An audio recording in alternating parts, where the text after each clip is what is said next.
Governo Lihusi Conselho Ministro aprova projeto alteração da Huluk, resolução governo número tolnulu resinen, baratinan rihun rua nulu resin rua, loron rua nulu resin walu. Fulan dezembro, com a nomeação membro Conselho Geral UNITEL, ia Palácio Governo de Lei. Ba jornalista Sira quarta-feira, ia salão conferência Conselho Ministro, Palácio Governo de Lei, loron sanulu fulang maio, tinan rihun rua nulu resin tolo. Ministro Presidencial Conselho Ministro Fidelis Manuel Leite Magalhães ATT. Alteração atualmente a resolução governo refere a nomeação João Batista Fernandes Alves, nessa residente do Conselho Geral UNITEL, governo considera indivíduo. João Batista não dá personalidade e mérito, conhecido e setor privado.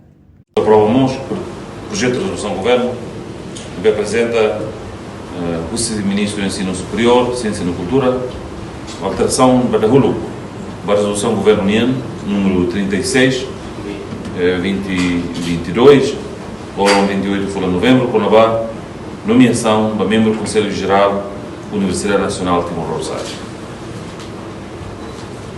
Com a alteração de DNE, no aumenta a resolução refere foi a nomeação do Sr. João Batista Fernandes Alves, nessa presidente do Conselho Geral do NTM.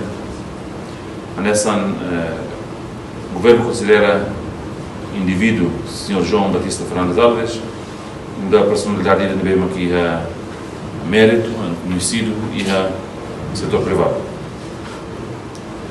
E por isso nem sei nessa presidente do Conselho Geral do NTM. Conselho Ministro. Projeto apresenta o Vice-Ministro do Ensino Superior, Ciências e Cultura, Longinos dos Santos. Reportagem Sabina Sansa, Dionísio Freitas, Televisão Timor-Post.